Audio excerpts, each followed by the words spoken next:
सुरुङ्गादेखि अघि बढिसकेका छौँ। हामी चाहिँ आज पशुपति नगरसम्म जाने भनेर हिँडेको हो।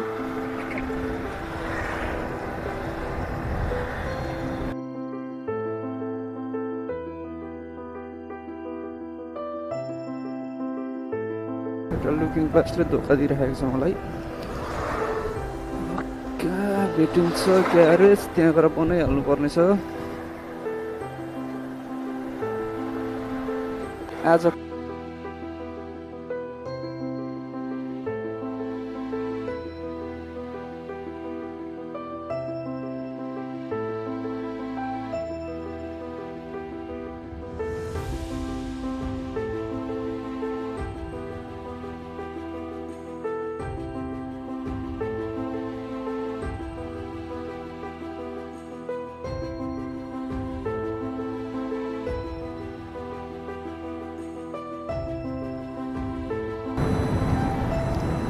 अब चाहिँ हामी लक्ष्मीपुर आइसकेका छौँ। अब यहाँदेखि हामी लेफ्ट टर्न लिन्छौँ। मेरो लुकिङ ग्लास हल्लेको हल्दैछ। अब कहाँ गएर बनाउने हो यसलाई? बिहानै कहीँ खुलेको पनि छैन।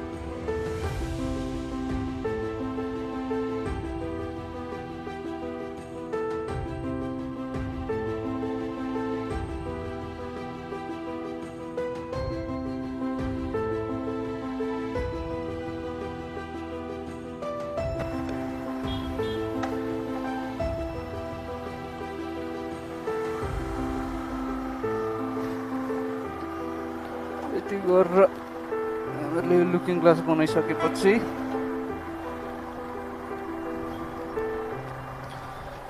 अब हामी अघि लाग्यौँ। हामी अर्जुन धारासम्म आइपुगिसकेका छौँ।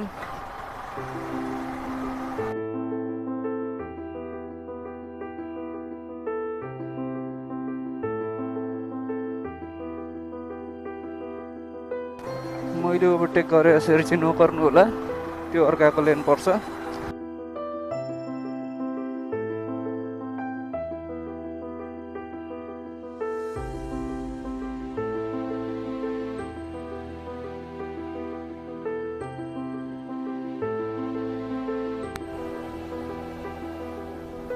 तपाईहरूले यो मिलन चोक देखेपछि मिलन चोकदेखि चाहिँ देब्रेतर्फ लाग्नु होला। यो बाटोले चाहिँ हामीलाई सरासर जयपुरसम्म पुर्याउँछ। पिच राम्रो बाटो छ। जयपुर 4 किलोमिटर छ यहाँदेखि।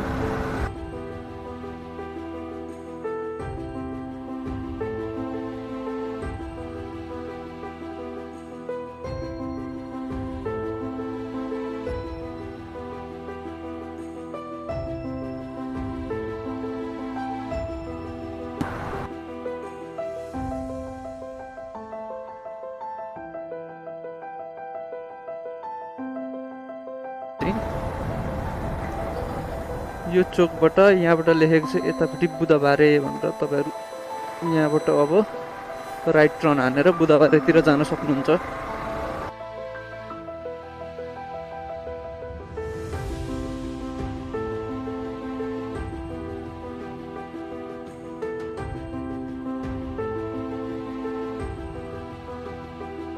यो बुधबारे भयो। यो भयो तपाईँको इलाम रोड, सायद मेची हाइवे पनि भन्छ होला यसलाई। हामी इलाम रोडतिर लागिसकेका छौँ।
अब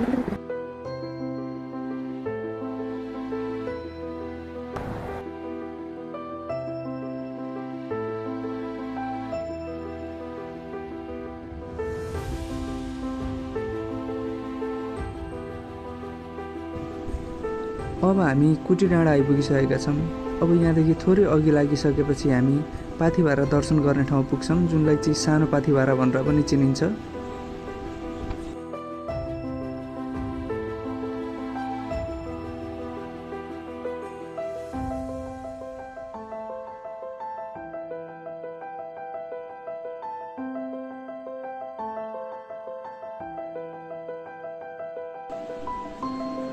अब हामी सानो पाथिभारा दर्शन गर्ने ठाउँ आइपुगेका छौँ। अब यहाँदेखि थोरै अघि लागिसकेपछि हामी कन्याम पुग्छौँ।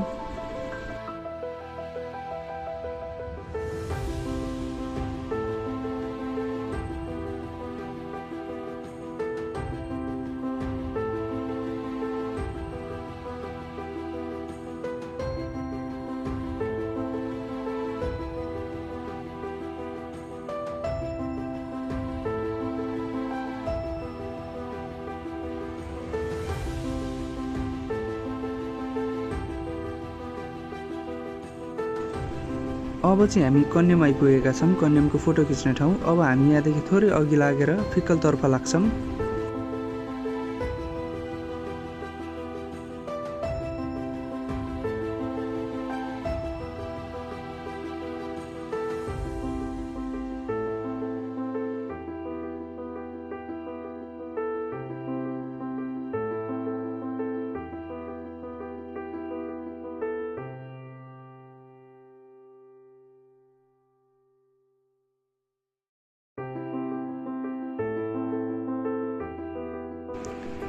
मैले बाटोमा एकजना साथीलाई लिफ्ट दिएको थिएँ र उहाँलाई उहाँकै साथीहरूसँग छोड्दै म यहाँदेखि अघि बढिरहेको छु।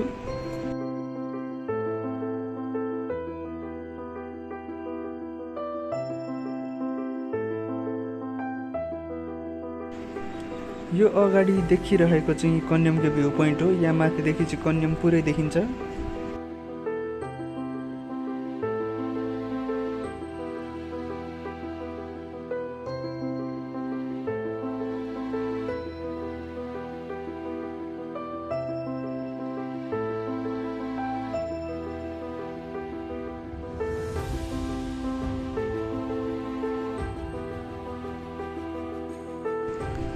यदि तपाईहरूलाई बाटोमा पेट्रोल सकिन्छ, पेट्रोल सकेर अभर पो परिन्छ कि भन्ने लागिरहेको छ भने यो चाहिँ फिक्कल र कन्यामको बिचमा एउटा पेट्रोल पम्प छ। यहाँ इभी चार्जिङ पनि छ। त्यसै कारणले इभी हुँदाखेरि पनि, बाइक हुँदाखेरि पनि, तपाईँको गाडी हुँदाखेरि पनि तपाईँहरूलाई यहाँसम्म आउनको लागि केही समस्या पर्दैन। यहाँदेखि तपाईँहरूले फेरि रिफिल गरेर जान सक्नुहुन्छ।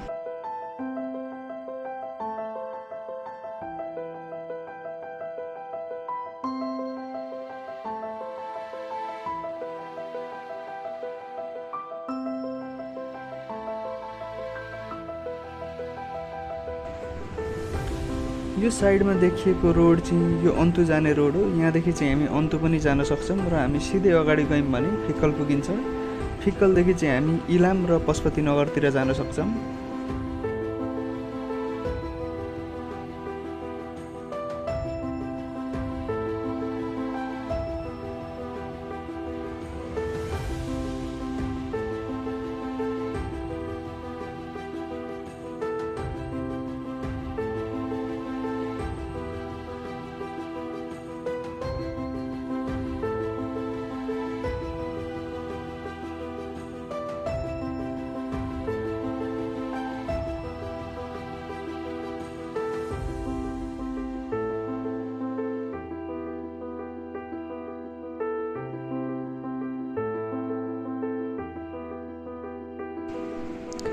अब चाहिँ हामी फिक्कल बजार आइपुगेका छौँ।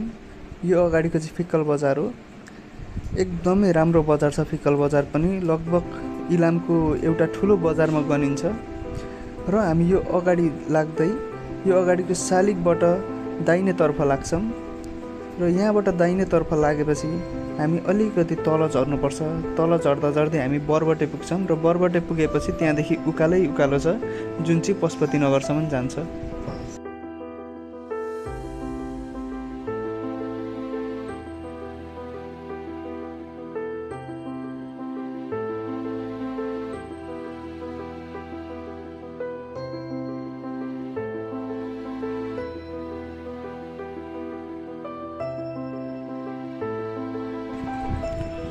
अब चाहिँ हामी बरबटे बजारसम्म आइपुगेका छौँ। यो बरबटे बजार कटेपछि थोरै अगाडि लागेपछि हामी उकालो लाग्न थाल्छौँ, जुनबाट चाहिँ हामी पशुपतिनगरतिर जान्छौँ।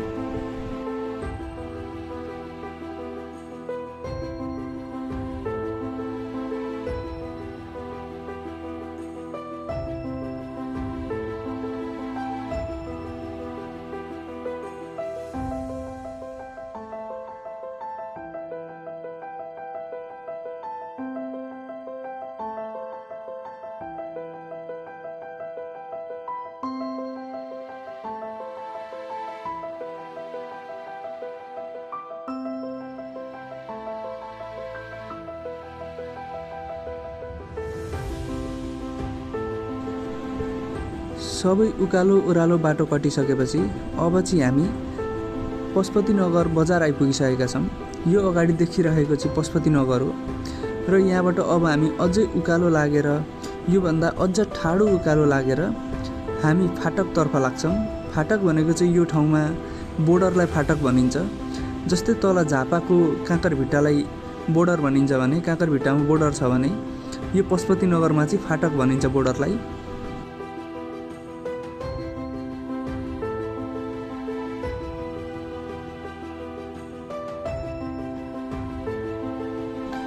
अब यहाँ अगाडिबाट चाहिँ एकदमै ठाडो उकालो छ। तपाईँले अलिक अगाडि गएपछि देख्न सकिहाल्नुहुन्छ। एकदमै ठाडो उकालो छ, ठाडो पनि पुरै पहाडै सम्झाउने खालको उकालो छ यहाँ अगाडिको चाहिँ।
अब चाहिँ हामी फाटक आइपुगिसकेका छौँ।